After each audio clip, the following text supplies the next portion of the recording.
Hello and welcome to Daily Spark TV, where we want to enlighten, inspire, and empower you. Well, today we are talking about fostering. We're talking about being a foster parent, and we do have an advocate here with us today. So her name is Tawnya Gregory. She has been a member of senior staff. She has served on several boards and speaks publicly in the school system, as well as with women's meetings and internationally. She has been a minister since 2004. Tawnya grew up in a home that had 22 foster children. So yes, she is indeed an in-house specialist. She has also had some personal experience in her adulthood life as well with doing that. Now, she has also written a book called A Natural Child in a Foster Care System, a full-time story that is ever evolving. And I can't wait to talk to her about the foster care system. Welcome, Tawnya, to the show. Thank you, Dr. Angela. I'm really glad to be here. I'm excited to get the word out. Yes. Now, before we talk about that, I want to talk a little bit more about you, if you would. Sure. Now, you've been a minister since 2004. What made you decide to go into the ministry?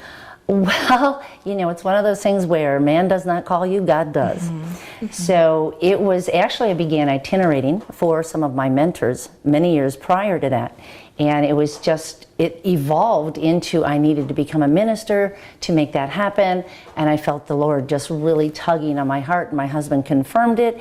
It was like, okay, we're taking this step. Yeah. So, and when I received my license, I was in tears because that's a responsibility that I take very seriously. Of course. Yeah. And I love how the fact that you are working in ministry, and scripture does remind us that we are supposed to take care of the widowed and the orphan. Yes. So that is amazing that Yes. you followed in that calling and you didn't let that go to the wayside. So bravo for walking in that calling. Some people put it off. Mm-hmm. We do. And now I meet people. My ministry is building people. And I meet people that have the calling, and they'll even say, well, you know I'm supposed to do this, but it's like, okay, so what's holding you back? Are you praying and asking God is now the timing, and it's Him holding you back because it's not the timing? Or have you just set it by the wayside and you're not pursuing what God's called you to do? Right. And so it's wonderful, and every situation is different. And so it's exciting to see them recognize their own calling and the gift within them, because everybody has a gift within them. And not all of us have walked out in it. And it's the same with caring with foster children. Some people are truly gifted to care for children, to advocate for children, to be in those positions, to do something in there. And speaking of the foster care system, I think that many people are familiar with the term foster parent. They know that there's a fostering system, but many times we don't understand the intricacies. We don't really know what it means. We've just heard of it. Can you explain a little bit more? What is the foster care system? Gladly, and you're right. So many people don't realize what all it is. And each state and county have a little different variety in some of the different programs that are available. So I encourage people, check the state you're in and the county for the details of it. But the first place that a person is communicating an issue or a problem that they see in a family that perhaps is a neighbor or a child they care for if they're a teacher, they call either the police or CPS, Child Protective Services, which can be called DCS, and many different names depending.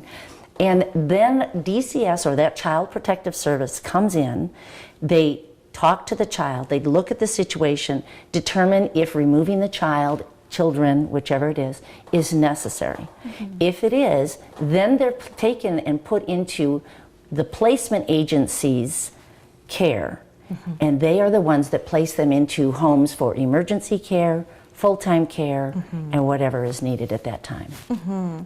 Now, there used to be a time where if you wanted to be a foster care parent, you could not be 1, 2, 3. You could not be a single parent. You could not be a woman, so on and so forth. Right. You see where I'm going with that? Right.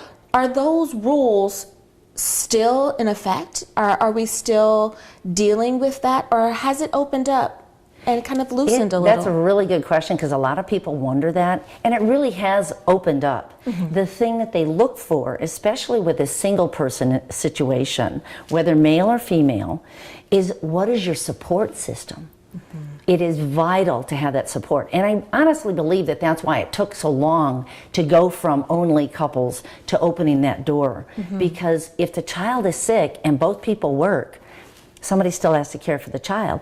Well, if you're a single parent, that's an even bigger challenge.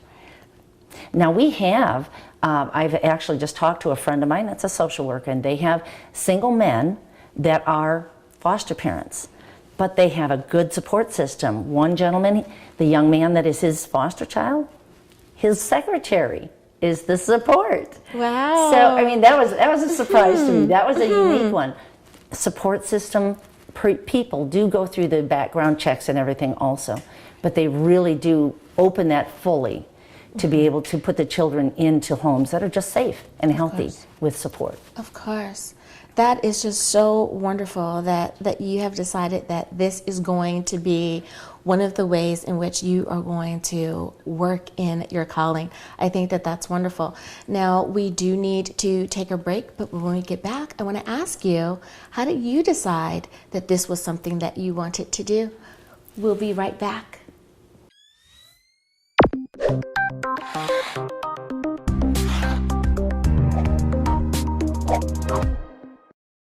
Hello and welcome back. So, Tawnya, I wanted to ask you, how did you decide that this is what you wanted to do? How did you get involved in fostering? Well, as you mentioned at the beginning, I grew up with foster children going through my home, so it's always been in my life. There's really not a moment where I didn't know about foster children since the age of 4, when my parents sat me down and said, you know, all of us down and said, we want to do this, what do you kids think? Right. Which is a vital thing and very important and very appreciated. But as the time went on, I wanted to write a book. I really felt like God was saying, write a book. And of course, the first book and the first thoughts I was going to write was not what God was wanting. So as He worked in me over the years, and then this book, my book was made and published, it became the catapult that has brought me into, oh, I get it. Helping healthy foster care homes, advocating, letting people know there is something that you can do to help in the foster care system.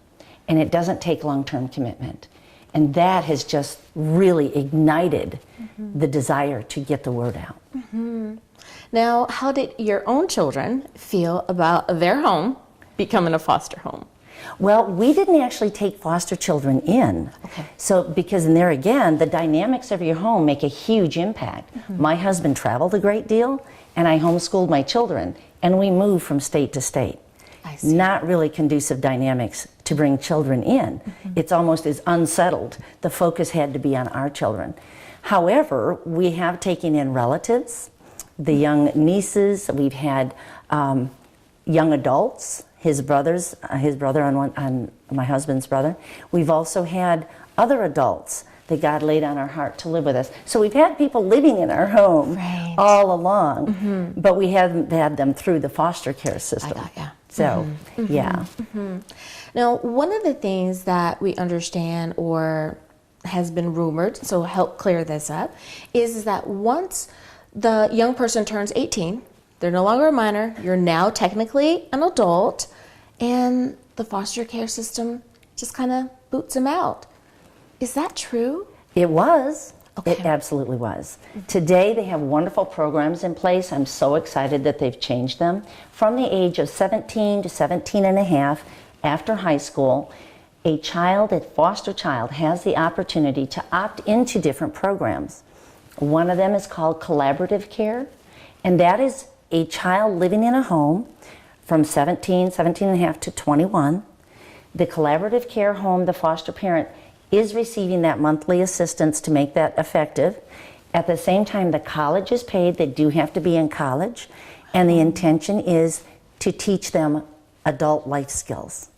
So it's a wonderful program. And there's also the Older Youth Incentive Program, which is paid assistance, excuse me. I don't know if it's all paid college.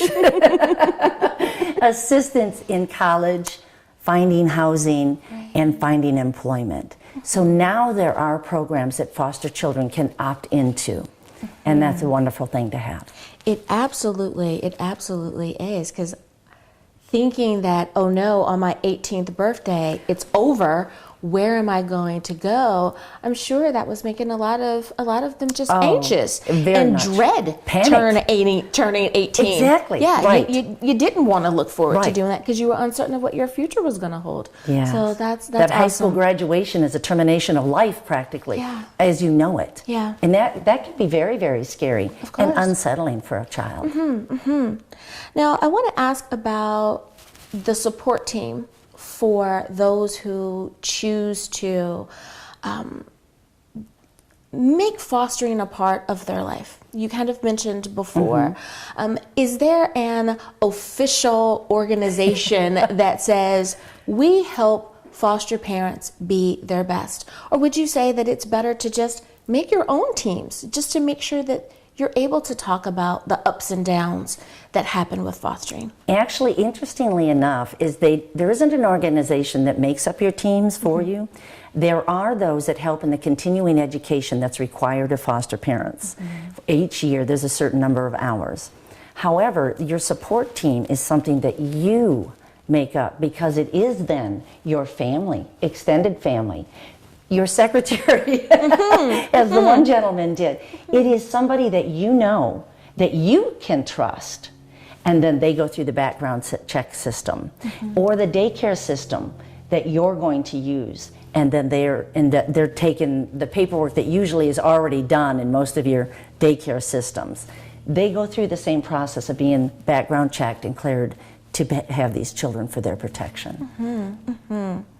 Now, if someone said, you know, that sounds awesome, I think that that's what I want to do, what should that person do as the first step in becoming a foster parent? Well, I would say pray. Pray, talk to your spouse if you're a couple, talk to your support team, who you're going to have as support. Ask them if they're even interested in doing this. That's huge. Those are your major steps. And if you feel peace about becoming a foster parent or getting involved in even the short-term emergency care, respite care, any of those things, then definitely go on the application, the placement services application websites. And they vary by name. There's so many of them out there. Sometimes the best place is you call your social service agency, child protection. If you don't know where they are and you can't find them on the internet, I recommend you call the non-emergency police, and they can direct you and give you the number, because they certainly know. And that's an excellent place to start. Applications are then done online, and the process begins. Okay. Now, you mentioned 2 additional phrases there that I'm sure perked someone's ears up, and you said respite care and short-term, I believe? Emergency short-term. Emergency Yes, short-term. yes. Can you tell us a little bit more about that? Absolutely. Sometimes a person would like to help, but the whole idea of having a child full-time in their house is just not possible. But what people can do is they can become an emergency care home, which means a child coming out of the home that they're in, whether it's a guardian already or whether it is a home of their parents, then they are placed in your home for a short time while a long-term care is found. This could be anywhere from 3 days to maybe 10 days, 2 weeks, somewhere along that. The other is respite care. Now, respite care is literally giving the current foster parents a little bit of a vacation so they can regroup with their natural children if they're in the home, or say something comes up in the extended family and they need to go address that. They know that the child is safe. They schedule it with the respite care people. It's a weekend, it's a week. kind of like having a little camp in your house. It can be fun, and we encourage respite care. Make it fun. Make it VBS or something, you know. But it can be a very good experience. Of course. And very needed for the current foster families. So those are some of the short-term, smaller commitment timeframes that people can do. I love it. Well, Tawnya Gregory, thank you so much for being on the show with me today. I think that it has just been eye-opening for so many people. You are giving such great information, but we need to go to break. Okay. We'll be back after this.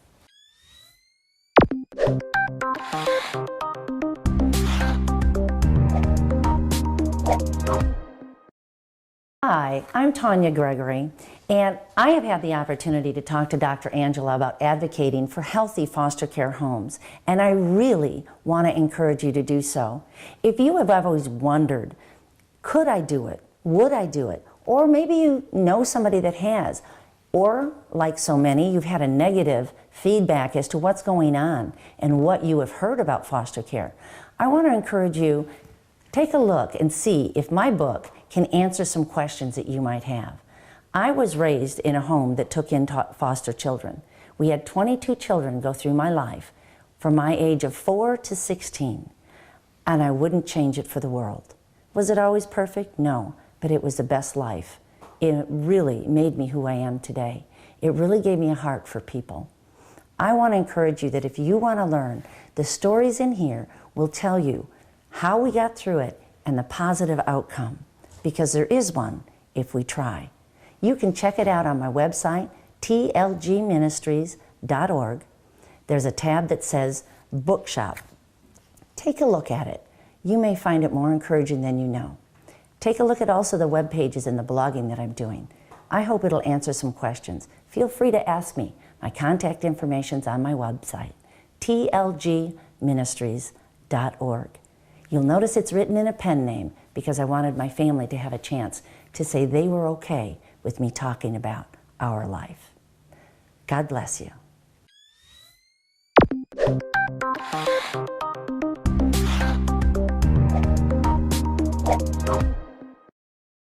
Welcome back. Tawnya, now, if I understand correctly, there's something called CASA? Could you explain a little bit more about that? CASA is a national program that's run through the court systems. It's actually separate from the court system, but used in the court system. You also may hear of it as guardian ad litem. And what that is you're a voice for the child. So you never take the child into your home or the children. They are abuse and neglect situations. What you do is you're appointed by the judge after you've gone through training for a child, and typically until the case of the child is closed, you are their voice. You have this training, you talk with the child, you also talk with your caseworkers. The opportunity that you have is to put this information together and help the judge hear from the child whether they think it's a safe situation to return home or not. And that is something that judges really appreciate, because it's somebody that's not every day involved with the child, which would be the foster parent. It's not the caseworker that has so much on their plate, but you're also adding that personal conversation with the child. Very, very vital piece and very needed, and they are shorthanded right now.